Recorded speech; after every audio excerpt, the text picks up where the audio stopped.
dip and paying rent. I got the long-term vision, got the hustle and the vision, yeah. And all my friends keep calling me delusional. Don't know how I'm gonna do it all. They say that I'm in too deep. If it's another bear market, I won't lose no sleep. I'm pre-rich. I know that one man sold too early for 2 pizza pies. Other man held for 15 years, now his kids are. Hey everybody, you're very welcome back to Blockchain Banter. This week we have the Chad from and we have Mr. Wolf from Wolfy's Bar. How are you guys? I'm sorry, we also have Jay, Quick Crypto co-host. What's up? Good. Wolfy, can we start off with you? We know you own Wolfy's Bar in London, but you're about to open another Wolfy's Bar in South Africa. How is that going? Can you tell us about that? Yeah, it's a lot, but I'll start from where I can. So Wolfy's Bar South Africa is going to be an expansion based on our current NFT treasury.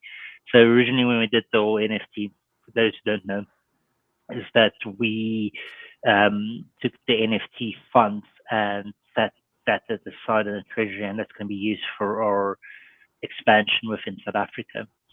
Now, how that's going to look, it's going to be a franchise model rather than the pure ownership model that we currently have in London. And there's a couple of things in that regard. One, it's linked to the NFT, so a third of the revenue or the profits generated from the franchisees will be channeled back to the NFT. And the way we do that is we purchase Kaspa with the fiat that we've earned, and then we use the Kaspa to purchase Wolfy, or native coin, which then gets redistributed to the NFT holders. So at the moment, in regards to our franchise, we are doing the preliminaries. So we're currently reviewing different sites. There's quite a few sites we do for that. We've got a consultant on the ground there, which we started working with mid last year. He is an expert in launching franchises in South Africa, and he's brought most of the big names over there. So like he opened up 100 KFCs and stuff like that. So he's our on the ground individual at the moment. They're working through getting everything in order. We've done our preliminaries in regards to what you receive when you purchase the franchise and how the structure is going to use and everything that's involved in that. So basically everything is ready and good to go. We've started engaging with potential franchisees across the world. So we've had some people that reached out to us over the last couple of months that are interested. So we've started the process of going through what it looks like, what the model is, what they can expect, you name that. And then they're from all over the place. Like one is based in Chicago, the other one is based here in London. And yeah, that's effectively where we are with the franchisees. The idea and the hope is to get this all sorted Q1, Q2 of this year, have the first one open. We also have quite a few other players that's very interested in it, but won't commit until we have our first one open there. So for those who know Crypto Ninja, he's got some people that he knows that's very interested in it, and they want to do multiple purchases. So it looks like by the time we launch the one, the speed of how we're gonna opening, or how the speed of opening up franchises is going to increase significantly after that, which is great because it's exactly what you need in regards to that model to scale. How franchising works. So franchising in South Africa works pretty much the same as everywhere else in the world. So you sell a franchise for a fee. That fee is usually tied also in regards to the development cost of the site. So some sites are more expensive than others. Some sites are bigger than others. But from our preliminary analysis, we've determined that we're looking at about between $105,000 and $230,000 per Wolfys in South Africa, which is significantly cheaper than, for instance, opening up a Wolfys in London or the US. and it's got a return on investment we've worked out of about 38%. It's a really good investment across the board. So once you've sold that franchise elementary cost point, you usually earn about between 10 and 20%.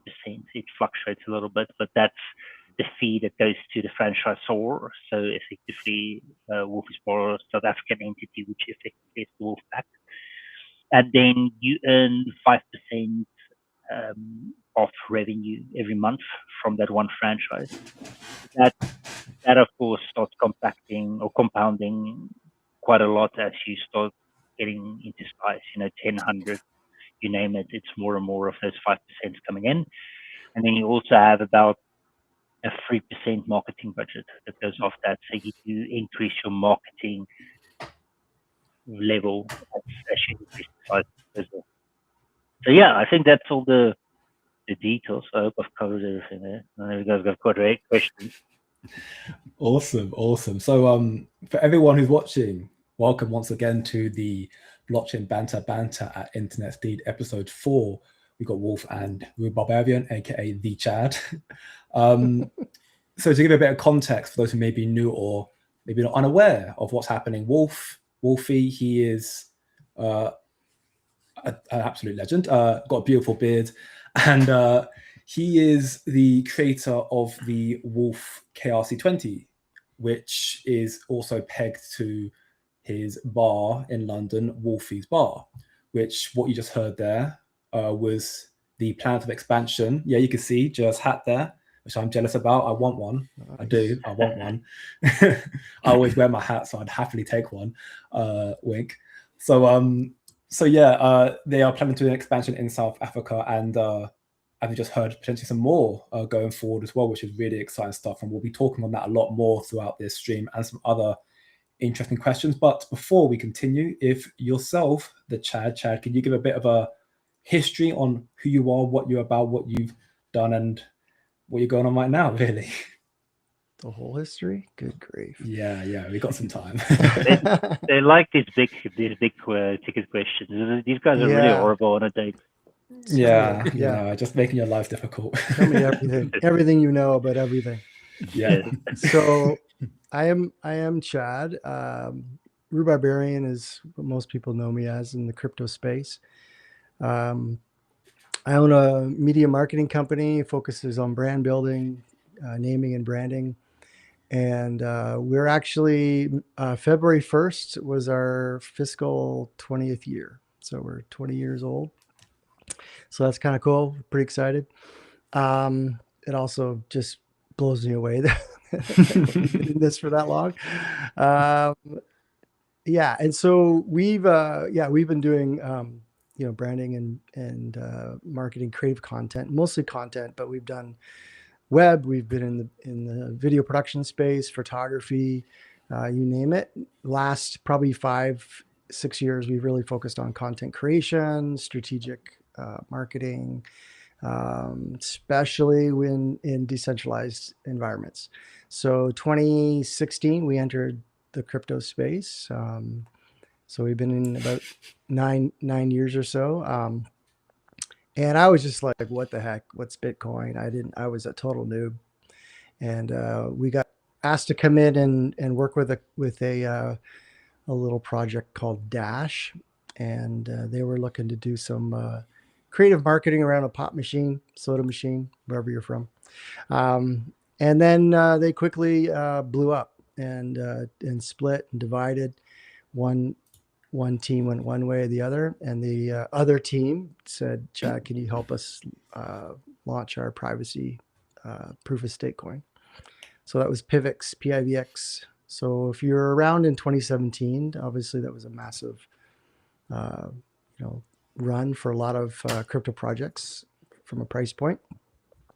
And it kind of launched our career wing, department of crypto for Rhubarb. And so we've been helping projects ever since. And then we were in a project called Alias a couple of years ago, 4+ years ago. And one of the community members in there as it was kind of fading and phasing out. The founder left, the developer left, I left. So, which is sad because you build these beautiful brands and they're like, oh, see ya, baby. Tittarelli. I don't know if you guys know Jason. He's been in the Kaspa space for a little bit. Just said, hey, you got to check out this new project. It's a proof of work, and this is probably December, January of 2022. So it just launched, and he's like, yeah, we need help. And I'm like, okay, let me check it out. And I kind of pulled into the Discord.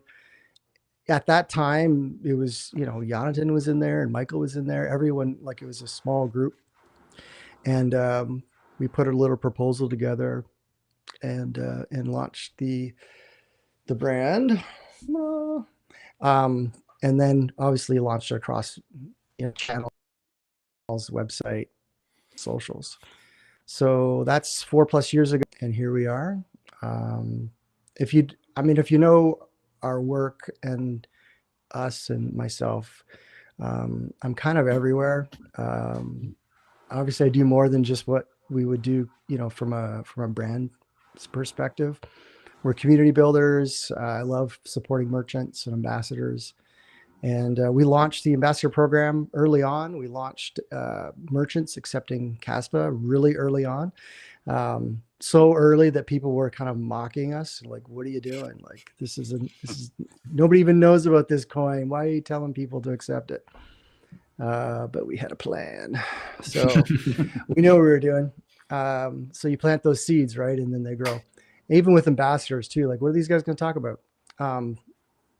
Ambassadors grew to about 30 around the world. And then Luke came in and took it on and grew it to another 30. So probably 60+ ambassadors around the globe. And that was really the main marketing thrust and outreach thrust was kind of like person to person meetups and events. And when you don't have a budget, just a traditional budget for marketing, you got to do what you got to do. And our model is really to educate, equip, and release, community members to do it, because we didn't have budgets for, banner ads or press releases or anything like that.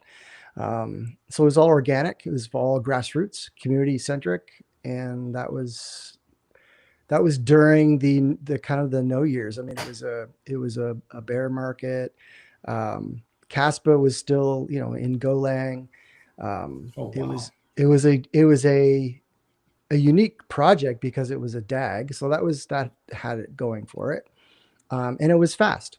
And if you're looking for an MVP for a product launch or a startup, that was it. That was the MVP. And so we pseudo sold the future. We talked about, what this means for everybody and for everyday use. And really early on, we set the tone for the narrative to be no shilling, no hype. We didn't talk about price. It was community oriented. It was usefulness versus, hype. And if you know me long enough, I have this hate on for crypto land and went on, but the meme park, we all love to go to the theme park, but we do. if you for a day, it's great. But if you live there, I mean, just you're in the trenches on the front so lines.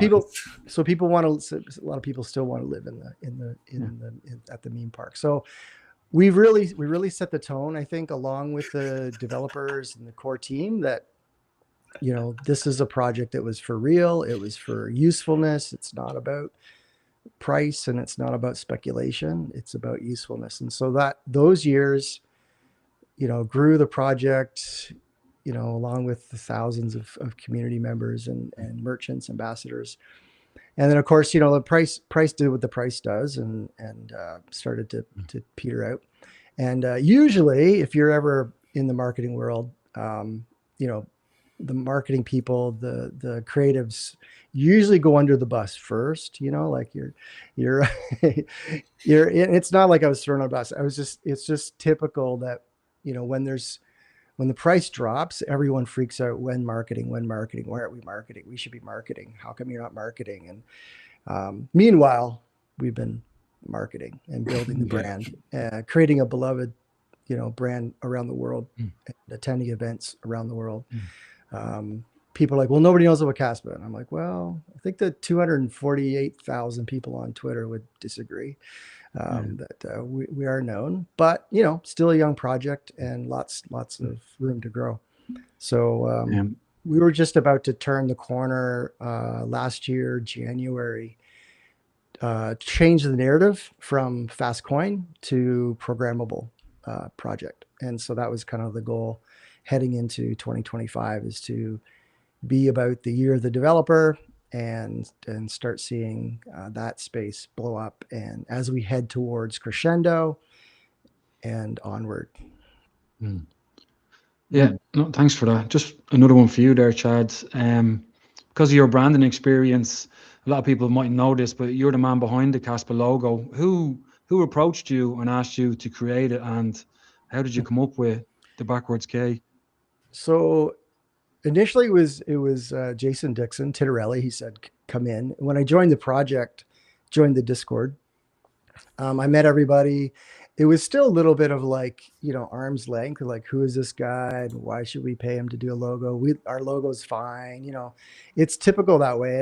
And I just, what I did is I just took time to get to know the community that was there. Really was impressed by the development team. Jonathan as a founder. I was, from a standpoint of just like admiration, honor, like I just love the humbleness of these guys. I like the down to earthness. I love the fact that they were just builders and, couldn't give a crap about marketing. Like I love that. I kind of was like, yeah, you guys do you. But if we want to become a useful project technology, then there has to be some level of professional face. And so we thought, okay, let's work with it. So originally the backwards K was not ours. There was original Mark was the Kasef. It was you've probably seen it in a bunch of profiles and whatnot, kind of a skinny backwards kind of handwritten, old one. Looks like a papyrus font or something, but it was cool. I loved it. And I just was like, and then I heard about the name, and to me, I'm a lover of culture, ancient cultures. My background is working with churches. I was a pastor. I studied Old Testament. I just love the fact that this word Kaspa, I could look it up in my Strong's Concordance, my Hebrew text, and it literally means silver. It's a legit word, and so I love that. I was like, this is awesome. This is not some made up, whatever trendy word. It means something. And then with the K, the reverse K, that was a symbol for that word, and also ancient Aramaic. So just really loved, kind of like jumped into that mindset, that philosophy, and the modern version of that Kasef is what we created. And so it's the same reverse K. It's obviously a little more modern, kind of bolded. There's unique shape to it. If you look closely, the one end of the K kind of has a little bit of a point, an arrow. It's pointing towards progress and movement. And then we were messing around with, because every cryptocurrency has like a circle or some sort of shape around their icon. And having studied ancient culture, I realized and silver and ancient coins, nothing's round when you look at those coins. And the history behind those, very simple. I mean, they would clip them. They would be used so much that they would just wear out, because the metals were mostly pure back then. There wasn't like little add-ons to keep them strong and so they would just wear away. People would clip them to steal some of the funds. And so there's this weird shape to this coin. In my brain, I'm thinking, if Kaspa is going to be considered a well-used currency, why not make the shape of the coin look like that it was well used. It's a, you know, so that's where the shape, the color I actually pulled out of the patina of an old metal coin. You see these coins with different teals and blues, and, you know, it depends on what mineral they were made out of. And I was staring at this one ancient coin that it wasn't actually silver, because silver doesn't do this kind of this funky patina, but other metals do. And I just pulled it into Photoshop and took my eyedropper and just went, I like that color, and pushed it onto the circle, and became that kind of that teal, or, you know, however you want to name it. And then we did a kind of a bright version of it for you know, accents and stuff. But yeah, that kind of that flat mint teal actually was pulled off of a legit ancient coin. So story. It's all about story. That's what marketing is. Wolfy knows that. You know, if you're in marketing, it's emotion and story is what motivates people to buy your stuff or buy into what you're doing. And so we build all our brands around story, and even the marketing and the outreach going forward is usually story based, or some sort of narrative that, you know, touches people at the emotional and story based level. Awesome. I mean, that's great that you said that, actually, because precisely why the thumbnail of the stream is talking about scaling the Kaspa culture, because I feel like it's actually having you two here is perfect for that, considering of your background and also what it is that you're both have and already are continuing to do within Kaspa.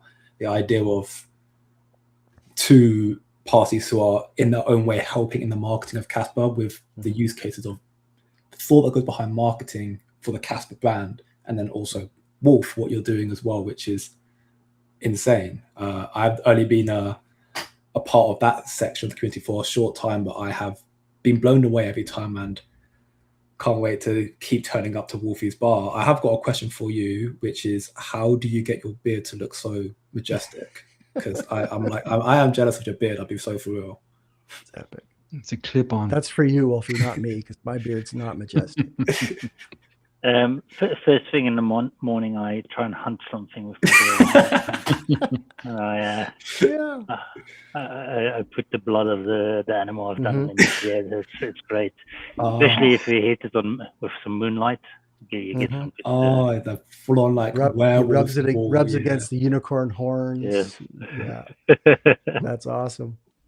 I mean, Wolfy's I would consider Wolf a poster child for the marketing narrative that we helped build and he helped build. It's you know, like I said, it was about usefulness, it's about integration, it's about adoption, it's about, you know, not just buying the coin, but spending it. So Sure. it's great that he's on the show. The human story. It's always the human story. You always hit the best brands come from something original and from just humans interacting with other humans. We were at an event last week where some guys were doing some pitches for funding. It was a Visa event for the blockchain, and the lack of story there just came across so strongly that no one got the funding that they requested, but they were just ripped apart. The authenticity just originates from that. So as long as you pursue a real story and you do things in that way, you'll be fine. I mean, it's if you look at Wolfys itself, you've been there, and if people walk around there and they think like, fuck, but it's like, this is a really expensive fit out, you know, real wood, real steel, real, you can see it on my background picture there. And there's a lot of times when I talk to business managers, they say, well, why didn't you do it for a fraction of the cost? You could have done it for like half or a fifth. But the reality of it is that physical spaces and the things we build needs to reflect us, and then it needs to be something that we believe and love. So when we built it originally, we built it so that it has real feeling. If you touch things and you're in the space, you have that warmth of it. Because in the end of the day, that's actually what restaurants and boss, or whatever you want to call it, is. It's that warm human connection. It's the meeting ground for communities, like the old school fires in our villages where people gather at night. So it needs to have that authenticity, and I think that's the story. Every time I do a talk, I've never prepared for any talk at all. And Chris asked me the other day, like, how do you do it? So like, oh, it's fucking easy. It's my story. I just tell my story. Yep. Is that why you've got the giraffe chandelier as well in the Wolfys to give that authenticity as well? Well, it's the giraffe is actually so. For those who don't know, Wolfys is named after my son, Little Wolf, and Wolf he's got an obsession with giraffes. So he had G.I. Giraffe, the small giraffe toy, which he used to take to nursery with him. He's got a flexible one now that he takes. However, he he chooses between the sheep and the giraffe when he goes to school now. But he was obsessed with giraffes, so we decided to get the giraffe specifically for that. And at the beginning, he used to climb on it, and he would try and ride it, and he was just obsessed with it. Because it's the size of a real life baby giraffe, by the way. Also, it's lifelike one. So that's the story. So every element in the restaurant has that. And one of the things we're also going to do, so we're not going to do more giraffes in every restaurant. We're going to do a different animal in every restaurant we open up in the future, so that each restaurant's got its own feeling, story, and character. The whole animal kingdom then. Yeah. That's what my introduction for Chad and Wolf was pretty terrible, because I blame Wolf because he put me off before we started. He asked, what's this about, or what we were talking about? So we were too busy laughing to do a proper introduction. But I've been involved in Wolfy for a year and a half, a year and 3 or 4 months now. And the quick rundown is basically you're buying NFTs, Wolfpack NFTs, hand-drawn art. And basically, you're buying a piece of the business. I'm investing in Wolfy's bar, and you get a payout in Wolfy coin, which is a KRC20 token. And then every week, you get your payout in your KRC20 token, and you're going to have miners coming online in the future. There'll be a bit. We of have a already. We've got 7 going now. Yeah. It's just great, so it's exciting for the future, and because you build such quality stuff, including the bar that you're talking about, I'm invested in that as well. And I met you in Berlin, and you're I know I say this about a lot of people. What you see is what you get, so I'm excited for the future of Wolfy. He's so tall. He's a little bit taller than me. I'm 5'8". I'm average height. I thought I was quite big. I'm sitting at a modest 6'1". I'm like, oh god, I'm looking up at someone. Oh, I hate it. I always laugh when people say this. It's like my brother is so big, and I'm the little one there. So every time people tell me I'm the big one, I'm just like, okay, clearly I haven't met my brother. All that hunting makes you strong. Well, I got a photograph with the mountain before. I think you're about the same height. Thor. My brother is the same height as Banter. Yeah, my brother is. He's 6'8", so my brother is 6'8". However, Mountain is a little bit bigger. I've met the Mountain before, and I met Brian Shaw before. Brian Shaw is the biggest human being I've ever seen in my life. He's me taller, and my brother, but he's massive. He weighs like 230 kgs off season. Oh? He's a humongous human being. My brother is big. My brother weighs 165 kgs, and then I'm at about 130. But then when we stand next to him, it looked like we're children next to this guy. A human being. I see him giving out the trophies in the bodybuilding competitions, the Mr. Olympia competition, and they get the strong men to give out the trophies to the bodybuilders, and they just make the bodybuilders look tiny. But sorry, Wolf, just before we move back over to Chad, one more question for you. You've been going to a lot of meetups lately, crypto meetups, but they're not necessarily about Kaspa.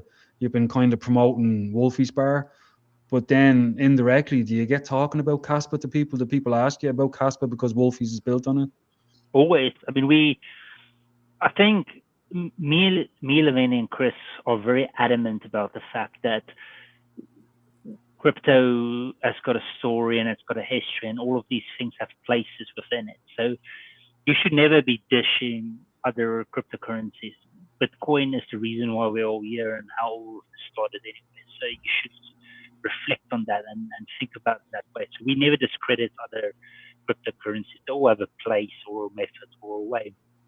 So when we go to these types of meetups, when we start talking to people, we talk to them about what they like and what their cryptocurrency is. And then we start talking about what we like in Kaspa. And then it's a very easy connection when you start talking about the details of what Kaspa is and the technology advantages. And then you get Chris starting talking about blue blocks and red blocks and all kinds of things. And everybody gets excited in the process. And then we've always had people on board afterwards that they either buy into Kaspa or they buy into the NFT sort of coin, and they start integrating within the ecosystem. So I think that's the best way.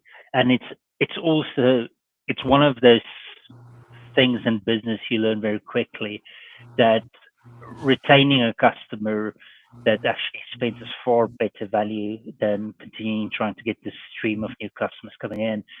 And these types of interactions, you build people that invest in it for life. But not only that, they start advocating for it, and it becomes more organic, and it grows and it grows and it grows.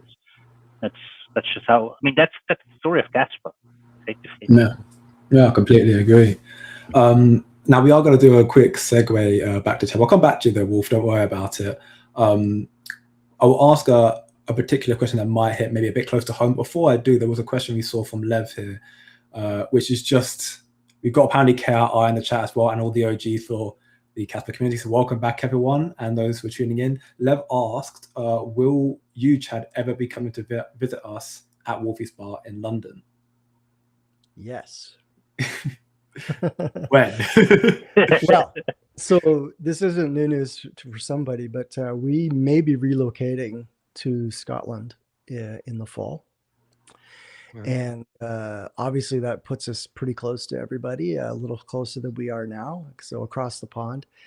And definitely, I mean, whenever the first meetup is scheduled, I'll be heading to London. So well, the meetup meant to be in 2 weeks. I think that I'm going. Yeah, that's not gonna work. But so we may come and do some recon at the end of May or June. We might come over for a couple of weeks. So awesome. if we can make it work, catch the ferry across, do something. But most likely it'll be the fall. Awesome. Now, to ask the question that may or may not hit close to home, those who may also not be aware, the Chad that he was also the original user, if you will, the man behind the Kaspa, now Kaspa Unchained Twitter account. So I guess the question comes down to, we also are all very well aware of kind of how this whole Twitter account ownership are we? Well, maybe not all aware, but how it all kind of unfolds. I just wanted to kind of get your take on the situation. Sure. Of course, you're now the one who's running Kaspa Commons as the kind of your own alternative, but kind of get a bit of an insight on what happened and how you feel about it. So this would be my personal take on it, and so I don't.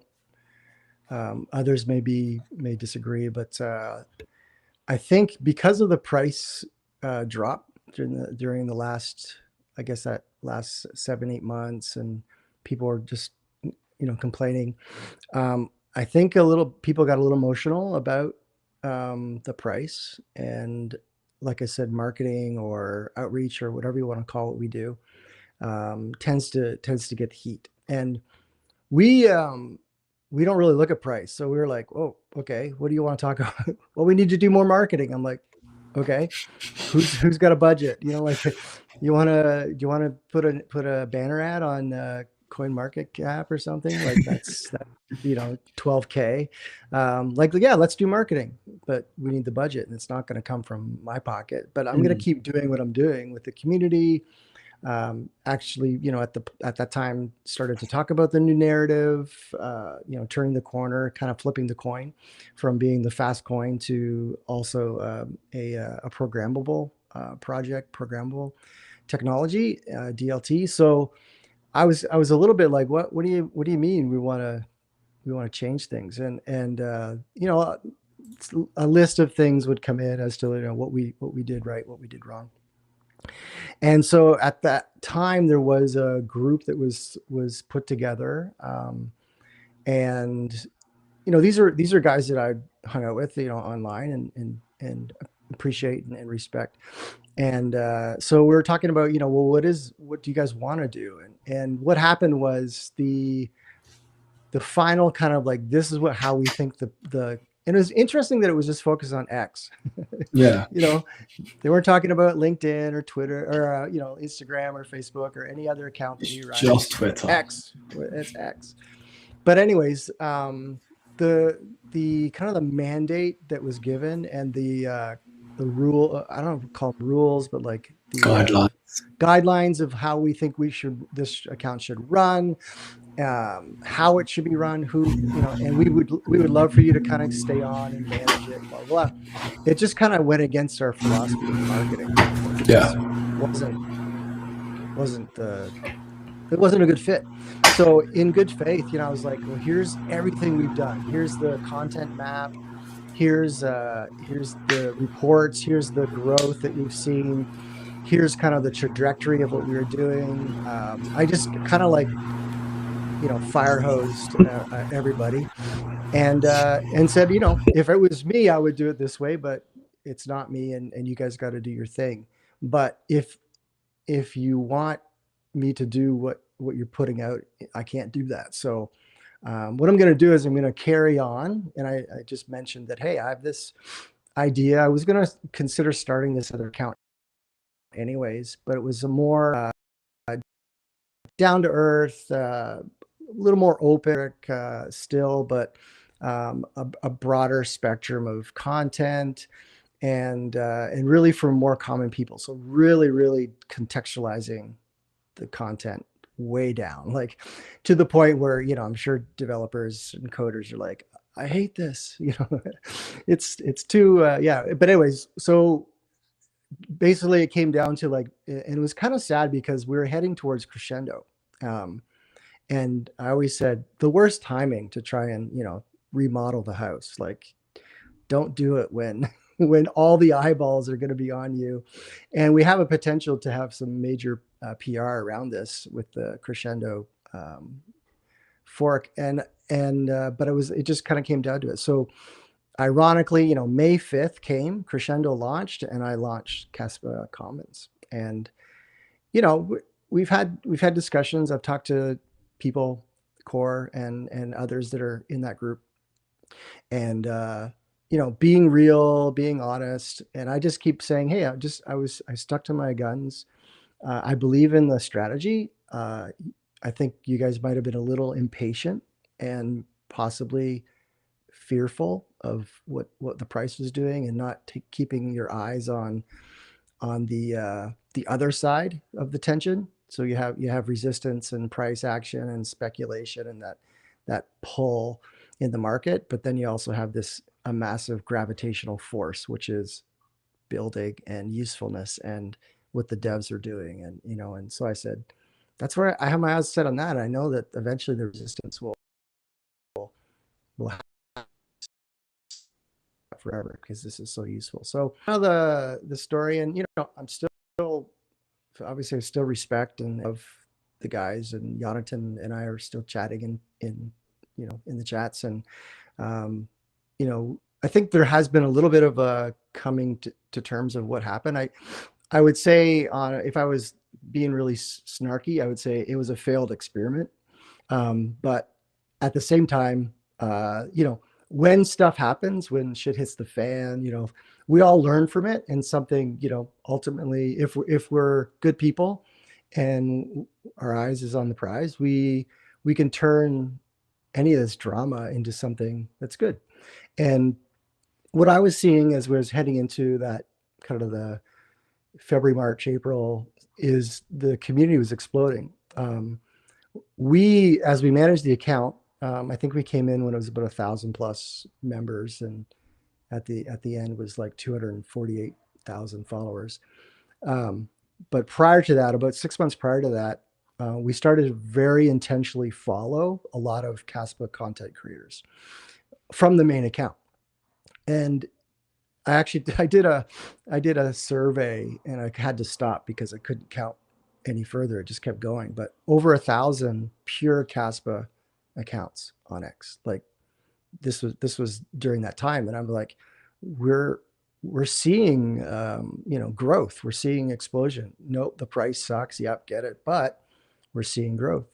And all the way along, we can look at things that were happening within the dev community. The dev team was growing. The more developers are coming, and that's when, other studios started to come into play with previous to that, Casplex and then Igra Labs and others. So we thought it was just bad timing. But like I said, looking back now, we're almost a year past.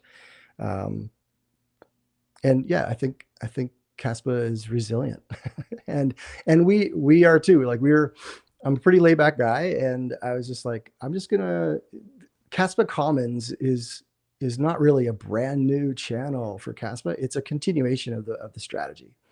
It's just in a slightly different voice. And it kind of saddens me that I don't have a platform of 250,000, because I feel like the content is legit, and I think it's consumable.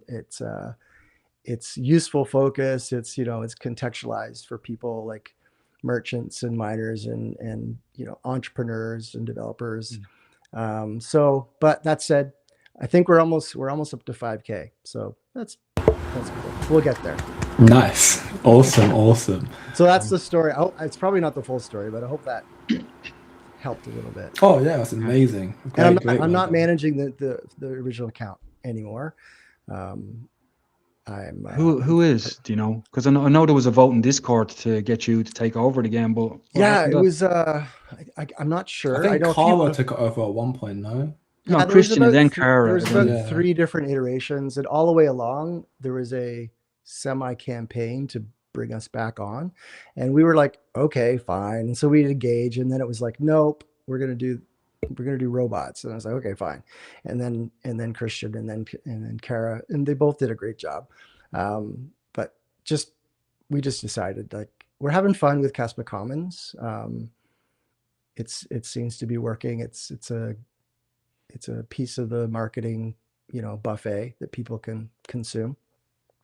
But we would love for it to grow. I think if you're an enterprise market, a global industry, a corporate entity, I feel like if you landed on Kaspa Commons, you would be able to read it and get it and understand where Kaspa can help. And I think that's what our goal was, that we needed the channel sort of like that. If I was to take back over the main account, which I'm not asking you to take over, I would probably make it super pure now, like really just tech and dev updates, and just like let people know this is what's going on, this is what's coming up. Semi-contextualize it, but not dilute the tech talk too much, and just make it a pure tech project social channel. And that would complement what we're doing and the thousands of other content creators that are out there. Yeah. Awesome. Yeah. How do you like the new name, Kaspa Unchained? No comment. No comment. The if I speak. I would call it Kaspa Project. I would call it the Kaspa Project. Okay. Just simple. Sorry. Is what it is. Yeah. Before we switch back to Wolf, nice. Rory. Rory, hi guys, watching from a taxi in Canada. Do you know anybody who might be flying out to meet him and later on? Yeah, I'm going to be heading down there, hopefully, to meet up with Rory tonight. So that's my next stop after this is to beat it on down to the big smoke and have a late supper, which probably for him will be like 3 a.m. for him. Yeah. But we'll I have a giant box of birch that I'm gonna drop off for him, And this merch may or may not end up in some scenario that might end up being kind of cool, or at least get into the hands of said people that are kind of cool. But I don't want to say anything. I have no idea what you're Yeah, talking not about. allowed. Yeah. So Yeah. hey, Rory, glad you landed. Sorry to hear about Envy and her trip, but we'll hopefully catch up with you in a couple hours. I do want to quickly ask, as for one, those who are watching again, if you have any questions you feel that you want to address to either Chad or Wolf regarding what they're building or anything in that regard, then feel free to ask. I will make sure to try and get to them before the end of today's session. I do, though, while we're in this segue, want to take the quick moment to ask the question that we now ask every week and will continue to ask every week. Kaspa Wallet 1, who do we think it is and what do we think their deal is? Why are they so bullish on Kaspa? And can we have some of it, please? So what do you both think? Who do you think Wallet 1 likely is? I heard it was Chris. Who's associated? No, who the Kaspa Wallet 1 is. You know, Kaspa Wallet. Oh, yeah, it's my beer wallet. It's your what? Your beard wallet? Beer wallet. Yeah. I heard it was Chris. I heard Chris was being a hoarder, but hey, maybe I don't think it's Chris. I don't know who it is.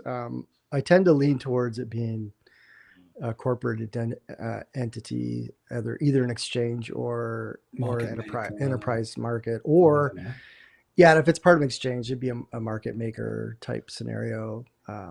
They're obviously hoarding a lot, so either they're going to do something about it, or if you want to have a cool conspiracy, it could be holding it to then do something nefarious with it, or just hold on to it so that it doesn't go anywhere and some other chain decides to do something. Like it's I don't know. I heard an interesting theory that it might have been, I'm not sure who I heard it from, but I heard an interesting theory that it might be like Fidelity or something, like a Wall Street entity, just considering of like they're already well ingrained into the whole crypto blockchain sphere. We know Kaspa has those connections to the likes of Marathon and these other enterprises, so it wouldn't be illogical, I guess, to assume it could have been some from a Wall Street who's still stacking more and more. Yeah. Wallet 1 is cement inside a wall of the house. It's been cemented, yeah.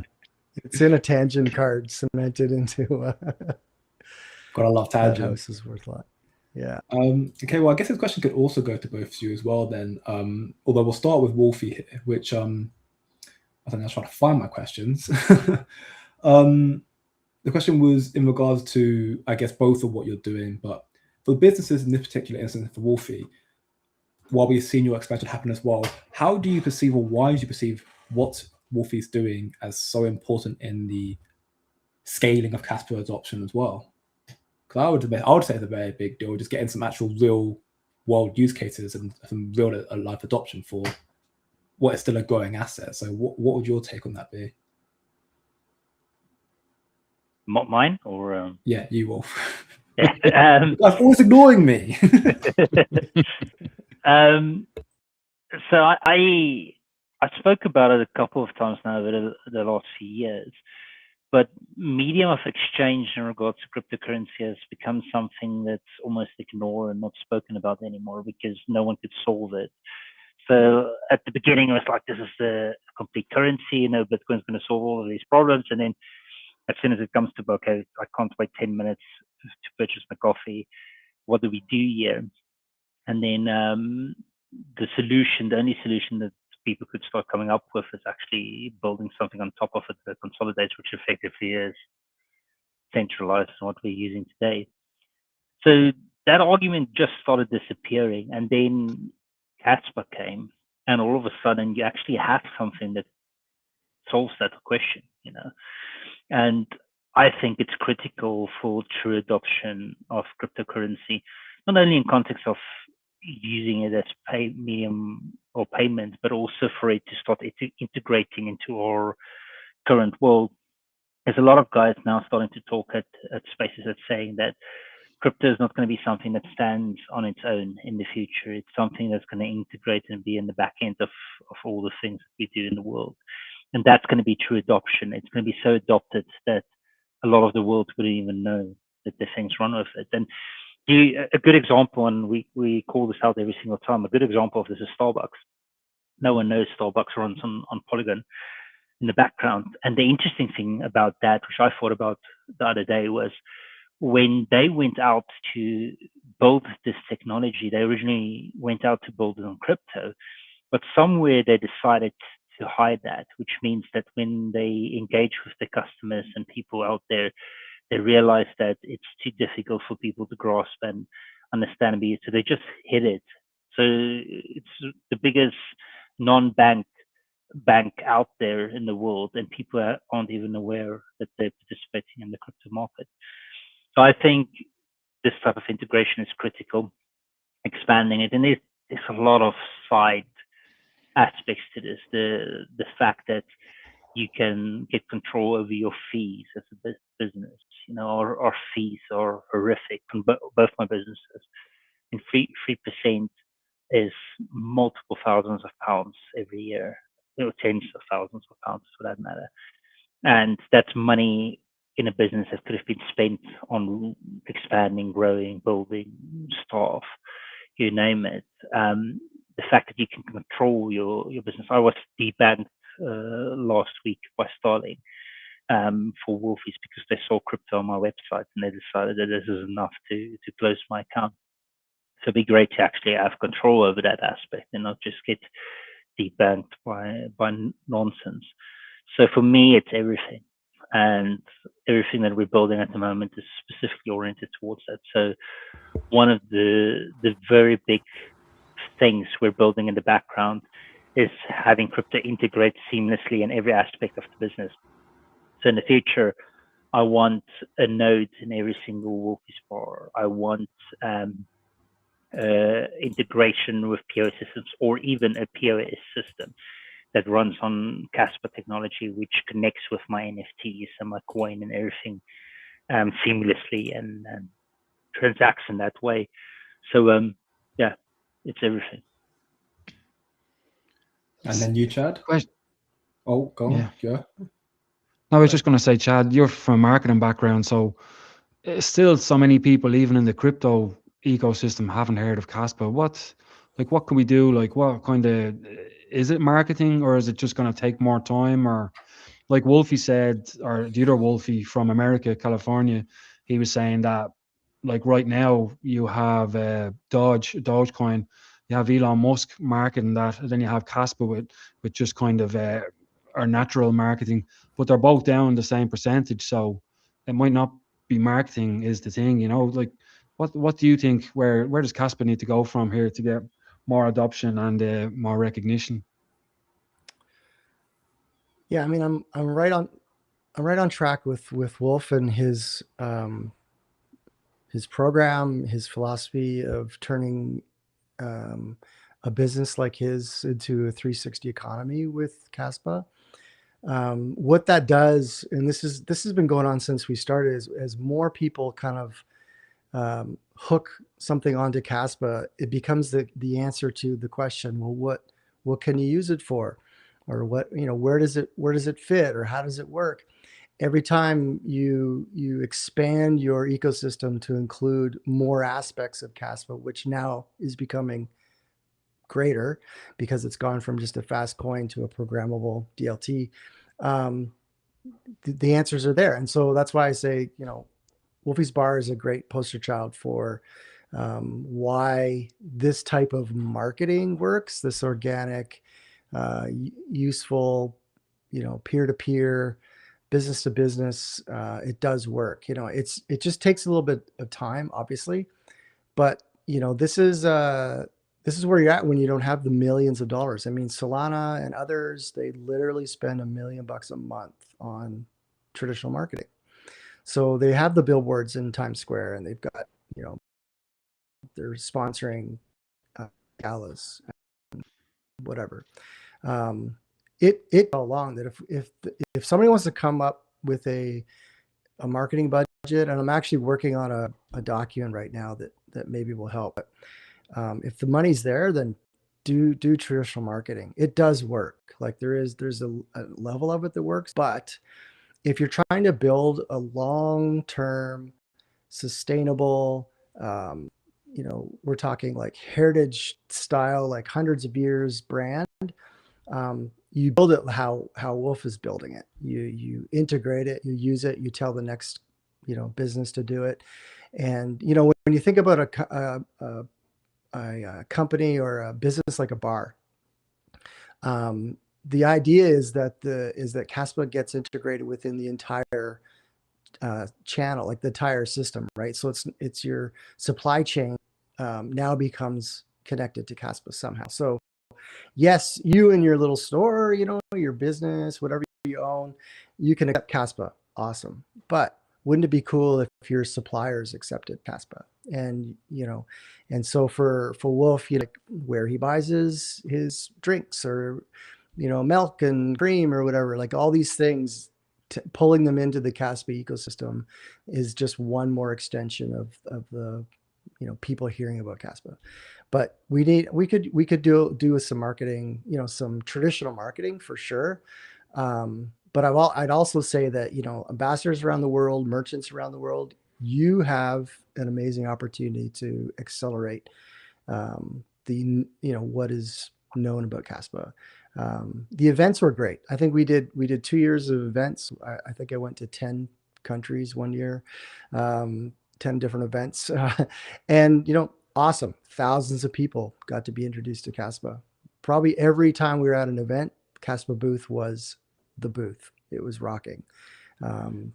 Everyone was coming over to see what was going on. So it's not an unknown project. And I would say we're gonna hit the critical mass, I think. And I think what's missing is Wolf from California has said this, we need a product. We need something that's marketable in that world. And just a fast coin, especially a crypto coin, is not going to cut it. So once enterprise markets, all the stuff that KII is doing, and the teams that are working on programmable elements for Kaspa, vprogs and Dagnite, this is when the product side of Kaspa comes to a new level. And that's what we're going to see. We're going to see a kick into action where we're going to see enterprise markets. If you think about it, we're talking about, somebody was complaining in a chat today with me, and it was legit, like, why aren't we promoting Kaspa within the crypto ecosystem more? Value matters. It's a greed-based, economy. Let's dive in. And I said, you're looking at the wrong end of the tension. I said, I think I teased Binance. This is when I dropped the Binance phrase a while back. I said, you know what, Binance, you have fun playing with your millions or even your billions. Kaspa's trajectory is working with $1 trillion markets. So have fun with your millions and billions, but that's going to take time to get to that. We're the first, energy sector company taps in, and they realize that they're spending $500 million. And Rory mentioned this in one of the chats, when they realize the efficiency they can have with the technology that will be Kaspa with vprogs, Dagnite, they're saving millions and millions of dollars in inefficiencies, transaction fees, or whatever. The first energy company that taps into because everyone's $1 billion in whatever fees you're doing, and so then then the banks will get interested, and then other global enterprises will get interested, and hopefully it trickles right back down, and mom and pop's shops are accepting Kaspa. But that's the mindset. Yeah, I've had very similar mindsets myself. What I've been trying to, I guess, push forward within the Kaspa ecosystem to my particular community is the fact that we are not in your traditional crypto market anymore. We've got institutions here, and they only really got involved in sometime in 2025. If you think about it, BlackRock got Bitcoin ETFs. They filed in June 2023, got approved in January 2024. You saw Ethereum coming near the end of that, and then you had all of 2025 where you saw more Bitcoin ETF, more Ethereum ETF, some XRP, Solana, Litecoin, blah, blah, blah. But they haven't properly got involved yet. And even then, we've got this whole market pullback and this other stuff happening. But we're most definitely in this institutionally driven market, and they're still trying to find that protocol that can scale to real world use cases. They haven't. There was a post recently from Visa and MasterCard saying they can't find the right blockchain protocol that can do everyday payments. Mm-hmm. And then you think about what is being done with Kaspa, what KRI are doing, and understand that while the person you were talking with earlier in the chat, while he has a point about pushing to the crypto sphere, I think Roy also mentioned that it's no longer a space of catering to crypto. They don't speak to their enterprise clients about, look at Kaspa the crypto. Kaspa is the infrastructure tool. That is what is the most important leap to let Kaspa break free of the restraints that's crypto and start actually reaching that monetary value and just the recognition that it deserves. Of course, those things do take time, which I think is one thing that everyone right now is sick of just saying, be patient, but it is a patience game. It really when we is. had Rory on, when we had Rory on, he was saying that even the carbon market is worth more than the whole crypto market together. So that's just one little part of it. Like you, when I got into this, I just thought Kaspa was digital money, but it's so much more. I'm learning about ledger technology now and all the stuff that can be done with it by energy companies. So it's very exciting. Sorry, Chad, I interrupted you there. No, I was just going to say product market fit is what Chris was talking about a while back, the PMF, and that's what we're looking for.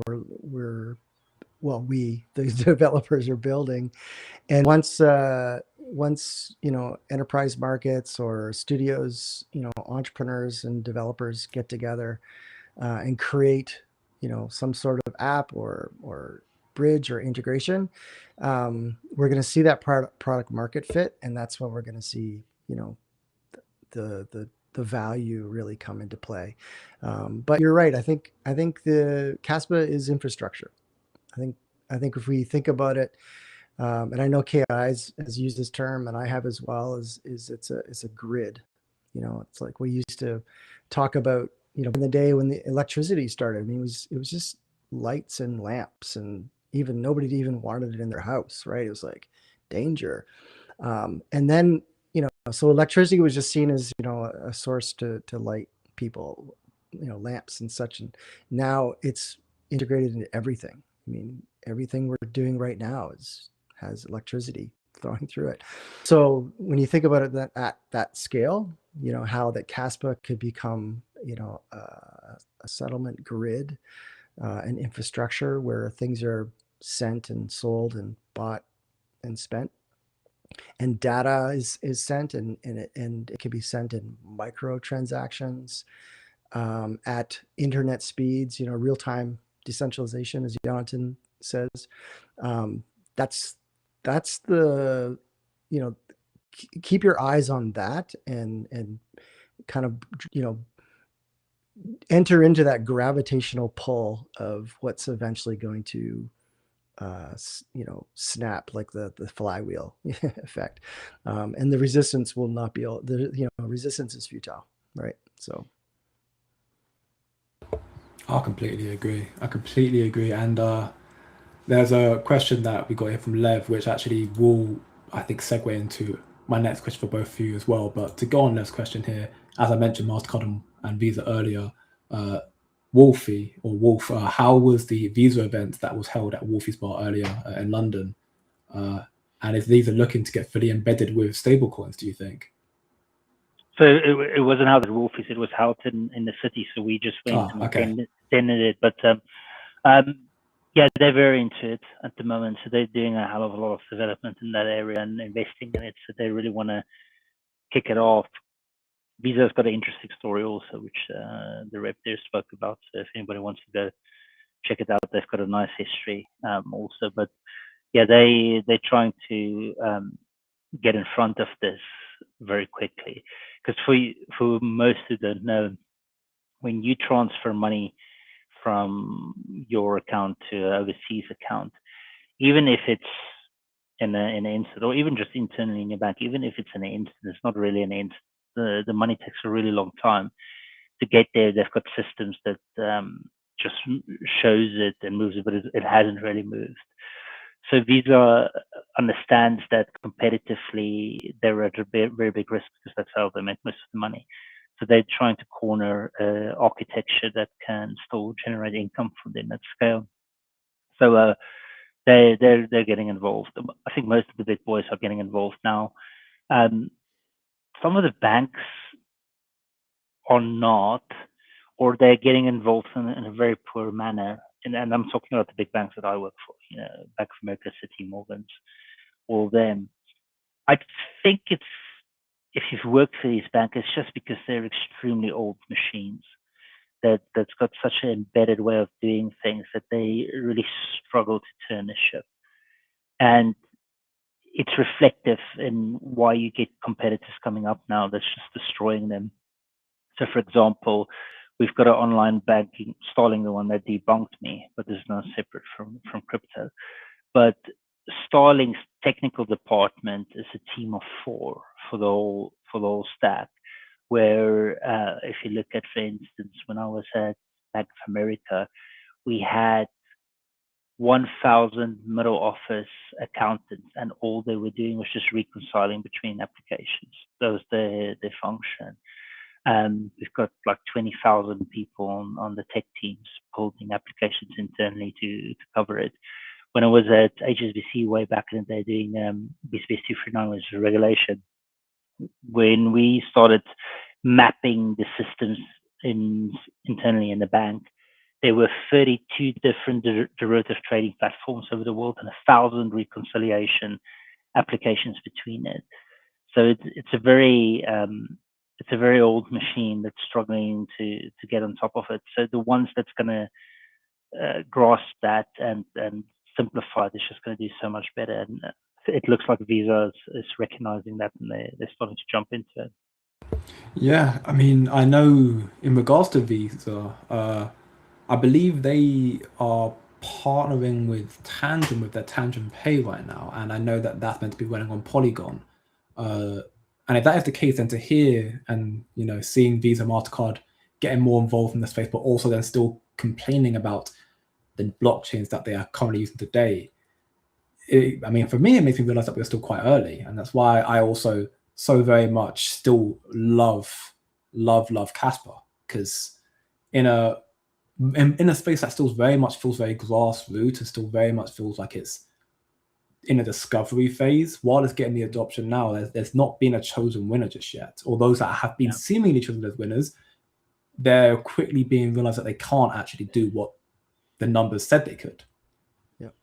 So I think that's a big feat for why we should still have faith in what's taking place right now. Now, with that being for both of you, questions again, I was going to ask in respect of, do you think that the incoming developments core is doing, which we've seen their works towards ZK proofs, VPROX covenants, DAG-Knight, the whole RTD flyable, do you think that these will be significant for Kaspa's adoption potentially this year, or what sort of time frame do you think? Of course, we're not talking price. We don't talk price here either, but for adoption-wise at least. And I guess that would also coincide to what would your expectations be for this year as well for Kaspa, or just in general for what you guys are doing besides getting a better bid, I'm assuming, for Wolf. Yeah, the development, what's being developed in the RTD value prop flywheel, if you haven't watched Jonathan's London speech, it actually is a brilliant marketing talk, and he talks about the flywheel and the stages of what's going to take for Kaspa to kind of like hit that critical mass, but it's still being built. The product market fit, it will happen. But these companies like Visa and others, it frustrates us when they complain about something that we're like, but Kaspa fixes that, right? In a sense, it does. But from their point of view, they need the product. They need show it's been working for a year. Like it's not like they're just kind of like somebody's gonna whisper in their ear and say, "Did you know Kaspa's 10 blocks per second?" They're like, "Oh my gosh, let's switch everything over to Kaspa." So with that, when you take a look at what's being developed, you know, truly the end game, as we talked about, I mean, how much faster can you get than faster than what things can go as fast as? That's Kaspa's going to be there, let alone being, you know, disaster proof and on and on. But we need the development, just like, you know, before Kaspa was on Golang, went to Rust. Rust is like, okay, now we can, you know, do more, but we can't really do as much as we like to do because we need to keep developing. And then Crescendo opened up this massive, you know, portal to studios and developers to like start trying and testing and, you know, doing some stuff. And then with vprogs, you know, ZK, Dagnite, the covenants, the oracles, all this stuff is coming together.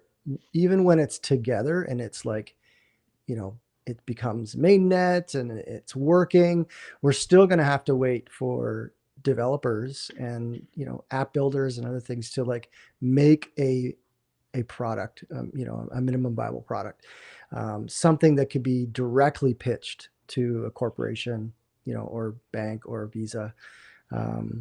And so that's going to take some time. I think we're still, I mean, I don't predict at all, but I do look at what the devs are talking about. You know, Michael's hinted a little bit about this year stuff happening, and I think we're probably within a year or two of the flywheel effect. So Awesome. Wolf, what do you think? Flywheel effect, 1 or 2 years? Yeah, I think the biggest problem you have is the ability to generate income from it, because Kaspa solves the problem so well that if you're Visa, all of a sudden all that money that you generated by pushing it from one side of the world to the other side, it's not there. So they're probably looking for something that gives them that revenue stream or money still, but also protects them. So either that needs to happen, or it's just going to become so competitive with guys starting up that it's going to destroy them, and they need to pivot in some way. So I think all of that will start playing out in the next year or two for sure, and then we'll see where it ends up. But I think that's the two big issues on their side.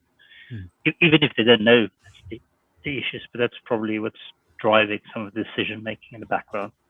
We're also looking at these companies that have been around for, you know, 50 years or whatever, 100 years, or who knows? Like these are, but when you look at the cycle of innovation, something new will come and you know, knock them out of their place. And maybe that's a Kaspa integration product or company or something, something that people don't even know it's Kaspa, and all of a sudden there's a new enterprise. I think we're going to enter once the development comes even closer to mainnet with vprogs and others, kind of like the Kaspa's version of smart contracts, but like 1,000 times better. I think you're going to see an explosion of entrepreneurs, startups, and new companies. And because of the efficiency, like Wolf said, it's like literally it solves so many things. It will solve so many things. At least we hope it will. No predictions. But it has the opportunity of disruption.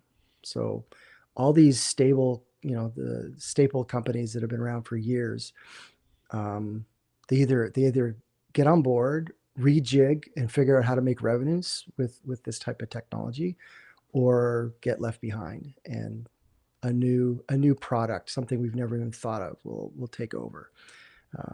So there's other aspect to this also, where it looks internally for me. I think a lot of the bank strategies, and most of the employees that recognize this, because of course if they did that, it means that effectively they're out of work. But I think a lot of the big banks are going to become asset managers completely and not have any any branches, any products, anything like that. They'll outsource this to all the new startups that's going to be out there, because some of the banks, like Citi, sits on trillions of assets. I think it's like 10 or 20 trillion that they manage at the moment. So as a bank, if you've got that much that you're managing, why do you want branches and banks and 200,000 employees and things where you don't need to?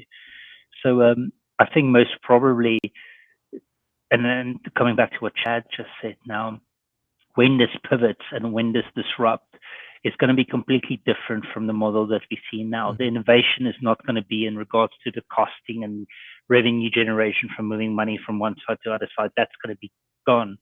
So the innovation is going to be on these sides. How does that look? What's the products that's going to be on each side of the channel? And that's going to be the disruptor in the end. I also think if I could see the future, it's where I have to go, is if we had the industrial age, it did create, giant wealth and cultures, became rich and others became poor and whatnot. But I almost feel like with crypto and blockchain and Kaspa's technology, we can go back to what was the cottage industry, where it was these small pockets of people controlling their own economies, being able to generate wealth within their communities and supporting one another within a 360 economy. I almost feel like that, we may be not on the verge, but could you imagine a collapse of what we think of as like these institutions? If they're not going to adapt, they'll die, or they may integrate. But what is it that's really going to happen with this new infrastructure and this new type of digital currency? Is we have the capability of going back to that cottage industry where we're sustainable within our communities. We don't have to drive everywhere. Highways, peace out. We don't need to do all this mass travel and cars and stuff. We could actually generate wealth, generational wealth, and take care of each other and support our local economy, and do all these things within a brand new system that's never been done before. Maybe Satoshi dreamed this, but I think it's a new thing now. What the capability of this type of technology is, plus other things that could come on. I'm not like hoping for the collapse of industrial economies and whatnot. To me, I think there could be a gradual succession of moving to this, from this, these massive mega corporations controlling, high percentages of our lives, to us taking that control and becoming, like democratized, and we get back to, if you're history, or if you don't know history, just look up the cottage industry era. I think we're kind of seeing elements of that already, though. With the US government shutdown that has actually just been averted, I believe, we did see another bank ended up shutting down because of that. And I think the more you see the de-dollarization taking place, the more you see the collapse of our kind of economy and the growth of crypto, you're seeing more of these traditional financial institutions starting to be unable to bear the weight of the debt that is piling up more and more, and they end up foreclosing, which for me just breathes more fresh air into why we need this sector, this market. We need the less decentralized monetary solutions like Kaspa, for instance, and that therefore breathes more life into what it is both for you and everyone seemingly who's trying to build up on Kaspa as well. And as you're there, the first movers getting that advantage into understanding what it is that you're trying to build within the ecosystem. But I think it's the rare insight that it's a very rare and high risk insight. People are afraid to take that leap a lot of the time. Yeah, that's why everyone appreciates it when people do take the time, because then you get the proof of concept that is desperately needed for people to be willing to take that step as well. No one likes being first. Everyone likes being second in this. And when it comes to this, the world's also fundamentally changing. One of the things that I'm trying to teach people every time they ask me about the future is like, stop thinking about what you're going to do and start building a personal brand, because you need a personal brand. In the end of the day, that's what's going to still generate income for you. However, this gets structured in the future, you need to do that. Yeah. and mindset. I mean, Yeah. there's a lot of change culturally that's going to happen in regards to how we function. I don't know if you guys saw this comment here from man from Bogota. Yes. Yes. Yeah. So he says here, yeah, don't kill me, but I think Kaspa will not work as day-to-day money. The imperfection of dollars that lose value is what makes people to want to spend it. When something increases value, you hold it. Mm. I think that's cultural perception because of how fiat has been embedded in our world. So subconsciously you think we need to spend this because it's got this value now.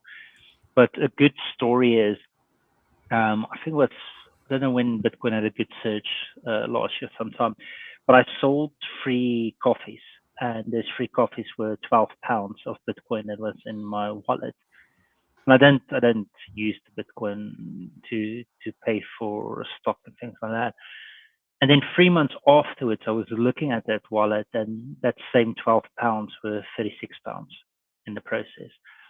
And I was thinking as a company, for the very first time ever, I've actually beaten the game. And what I mean by that is every time you sell something within Wolfys that say a coffee is £3, one or many of the elements that make out the cost of that £3 would have increased by the time that you've sold that coffee. You know, power's up, labor's up, something's gone up in the process. So you're always chasing a margin that's getting smaller and smaller and smaller. But for the first time, when I sold something, it went the opposite way. My margin got bigger and I made more money because of it. Now, once that happened, all of a sudden, like we said here, people won't spend it. I think it's the opposite of it. People will become a bit more frugal and they'll become a bit more cautious about what they spend it, but they will spend it easier in certain instances because it's worth more what they had originally. So your cup of coffee, if for the say 10 Kaspa you earned today that it would have cost in like 3 months time, it would be 5 Kaspa in the process. So it's become cheaper in the process. So I think it's just a cultural shift, and it's all going to happen soon. Are you worried about CBDCs at all? I know you're not in the EU anymore, but I am. But there's, we can see them. They're going to try and push that in the future. Do you think that will? I don't know, man. The world is a bit different also in regards to masculinity and how people do it. I'm surprised about a lot of things that things haven't kicked off yet, because we're in far worse states in a lot of elements than historic. I don't know how it's going to play off, but I do know we're getting to this point where people are getting a bit fed up of being dictated and controlled in this massive manner. And how that's going to manifest, I don't know, because apart from the fact that historically you would storm the castle, for the first time in history, we have the ability to do non-violent protest. Yeah, because we've got tools, we've got all kinds of connection, we've got currency, we've got all of these things we can utilize to effectively break a regime. So my assumption would be I don't think it's going to work. Even if it kicks off, it's going to be for a while, but then it's going to collapse, and then how it collapses will probably be something. It'll be a new historical revolt, but it will happen. And the world's depressing at the moment. People think it, and you see all these things, and they're changing.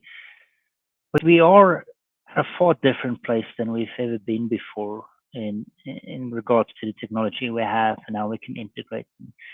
And I think we're just having this battle at the moment between freedom and safety.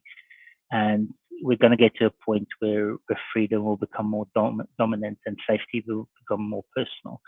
Because if you think about what a government's supposed to be, a government is supposed to be an institution that pays for the things that we cannot as individual pay for. So you can't build a hospital for yourself, you can't build a road for yourself. So it gets divided between a lot.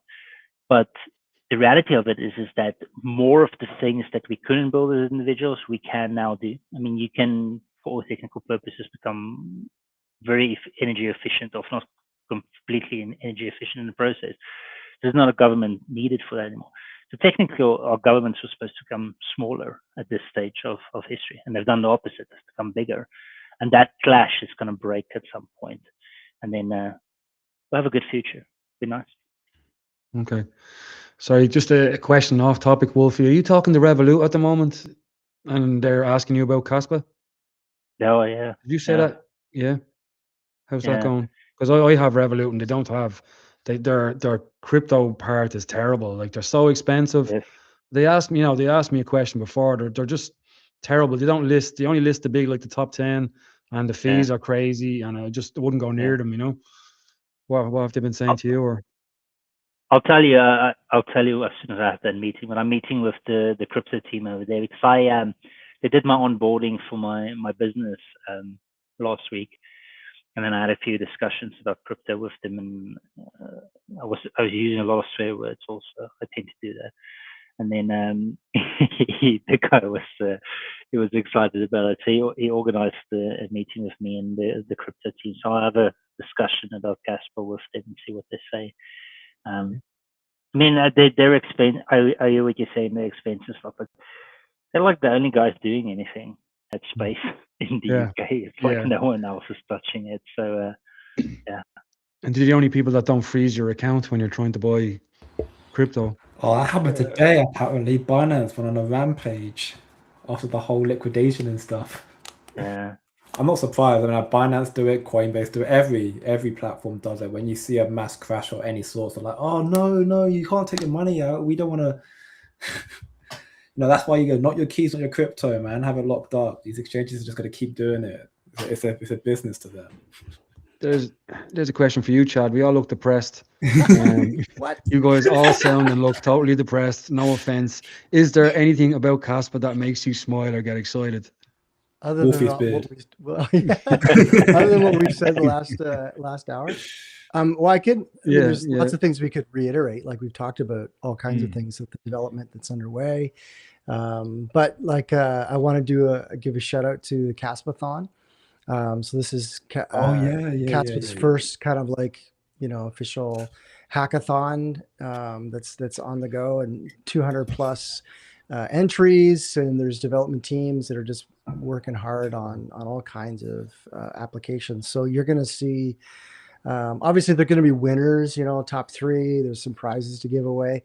But when you think about it, 200 developers working on something, and that's just the start. Something, that's just a start. And who knows, even if you don't win, if I was a developer, I didn't win, I would just keep pushing on with my project and find investors and go for it. So I'm super excited about the year of the developer combined with the year of the entrepreneur. And I've said this before, that Kaspa is it's a sandbox for developers and a launching pad for entrepreneurs. It's also a settlement grid, for enterprise movements and stuff, and a place for common people. But the idea of the sandbox and the launching pad, this is the year. And the development team, the core team, has obviously grown, right? You see them on GitHub. Their commits are hitting, kips are flying, all this stuff that I have no idea what's going on. But it's growing. And then you take a look at the different teams that have been out there pushing for the last couple of years, whether it's Casplex or IGRA, and the hundreds and hundreds of other, developers and people that are out there kind of just waiting. I think some might be waiting for the BProgs and covenants. Who knows? But just the fact that the Kaspathon hit that number, I was just like blown away. Like, that's awesome. And this is another proof of a growing project. And you're gonna see some cool stuff come out of it. The other thing I'm excited about is just that the developments happening within the other things that are already launched. Cassia, you think of like Casmap. I interviewed Seb the video probably next week. Oh my goodness, like Casmap I told the guy, so we should just call it Cas everything. This application literally just keep every week. He's like, oh yeah, I just added that, and I just added this. Oh yeah, now it can, now it can wash your windows and do your dishes. But what the heck? Seb's Like like it's that. yeah. Yeah, Seb's like when you talk to Seb, like I've had some discussions Yeah. with him about POA systems, and then you would call the technical fixer like, and he was like, yeah, we had it. It's easy. We'll do that. Yeah, No worries. yeah. Yeah, I mean, yeah. his background is huge. I mean, the way that he's developing this is smart, and so huge. Shout out to that to K Social. I mean, you just go down the list. Currency Wallet, other wallets that are popping up. I mean, Casway, Merchant Tools. Oh yeah. It on and on and on. And this is before we've seen like the core L1. The new awesome supersonic smart contract kind of Which would just thing that's gonna only happen. further accelerate that. Yeah, and they're that happening, and mentality. people are Yeah. just building and vibe coding. I mean, you can say what you want about AI, but the explosion of people like building stuff that they would never have been able to do this before, and how that it's like with any startup. Like I've been working with startups for 30 plus years. Sometimes it takes a long time to come up with some kind of like beta or demo project. Now you can do that in an instant. Like you can just like showcase what was in your head. It doesn't fully work yet. It's not actually legit, but here it is. And from an investment standpoint, I think this might change when it comes to like show us when you're done and when it's working. I think with what's happening within AI and just the mass, the frequency of what we can push out to show off what we can do we're going to start to see an inflow of investment coming into some of these projects earlier than when they would historically have, an alpha project or a beta version or something. So sorry that we look depressed and I think we're just, we're talking about the end of the industrial world and the collapse of corporations, but that's happy talk. I mean, that's like, And we're a little bit wedded. So, when you're a bit wedded, we look a bit depressed, but that's just So anyways, lots of things to be excited about. I'm excited about, what's coming down the pipe and Same. Yeah. We had Seb on last week actually. He got to showcase the whole of the cast maps there. And it's awesome. Man, can he talk? Oh, I don't know who can talk longer, Seb or Rory. They both love it. Absolutely love it. It's good though. It's like this I know. I love it. Stream of consciousness that you can't stop listening to. Makes my job easier. I could just half an hour. We finished with Rory, and 2 hours after we stopped live, he was talking, telling us lots of stuff, but we're not allowed to tell people. And just awesome people. Like if I could give a shout out, I mean the amount of people that are popping up on socials and in chats. Some of you may have met Parker. There's all these new people that are coming in, flooding in for different reasons, and then OGs that have been around.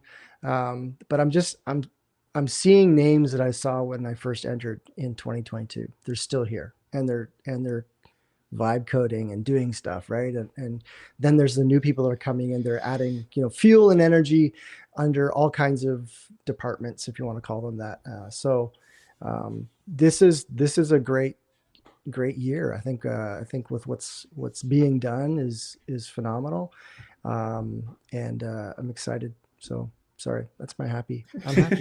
No, that's all right. I know Wolfy wants to go to bed and you have to get in a plane. Yeah, I have to drive. I'm driving down. Oh, you're driving. Okay. But how's the video series going? Kaspa accepted here video series. We're on episode 6 or 7. We're interviewing merchants around the world. Wolf's already been on. He was a pioneer of our show. So yeah, we're just gonna if people want to showcase their business and they accept Kaspa in any way, get in touch with me. I'll do an interview. We'll put it together, throw it up on YouTube. Also going to continue to do Kaspa Commons X Spaces, which is basically interviewing just interesting people in the Kaspa ecosystem. So that's everybody. So you can let me know if you, but I usually approach people, those that are working on projects. So we've had Cascade on and others. So those are gonna keep coming. And I've been working on for the last 2 months a massive document. I think it's around 100 pages right now. That's multiple chapters, that's focused around marketing strategy, strategic marketing frameworks, just recommendations and all these things. It's kind of like a little treatise to like all the things that I've learned the last 4 years about Kaspa, turning them into something that could be useful for marketers, for people that think marketing, that are outreach professionals. It's sort of a living document that I think can really be helpful. And it's going to be an iterative document. So once I let a few people look at it, we'll edit it a little bit. But that's coming, I would say, within a couple of weeks. It's not going to be like a community consumption type document. It's like, when somebody drops a white paper, a yellow paper, who reads it? Only a very few people. So, but hopefully it will be a resource for the community. And if and when, I fly off the planet into some orbit somewhere, this document will live on. Awesome. Great. Question for you, Wolf. Wolf, what time are you at the gym in the morning, and what day is it? Is it chest back day, or what is it? Really? Did someone ask that? No. No. Yeah. So It's a rest day, is it? It's a rest day. No, I don't have any rest days. I do. Well, I don't do weights on Saturday, but I still do cardio on Saturday. So at the moment, my regime is very late. So I start doing cardio at 5 in the morning. So I do 5 to 6. I do stairs, real stairs that I walk up and down, and I do it with I've got a weighted vest. My weighted vest I've got here now. It's a light one. It's about 10 kgs. But the one that I usually wear, which I've sent back home to South Africa in a container. Yeah, my wife has the 10 kilo one. I have the 20 kilo one. Yeah. Yeah, I've got a 40 that I use back home. Yeah. So that one's back home, but I usually walk with that, and then I do 45 minutes of weights after that. So I'm not competing anymore or pursuing anything. It's just healthy things, and I'm not doing crazy shit anymore. All the things that's given me injuries over the years, I tend to avoid now. Anyhow, but yeah, I do that every single day, and then Sundays after I've played my games with my family. So I start playing games at 5 o'clock in the morning, and then I play until 8, and then after that I do my cardio and my weights. Then so I usually end about 10 o'clock in the morning on Saturday. Damn. Cool. And have you anything that you want to say, Wolf, before you go about anything to the community?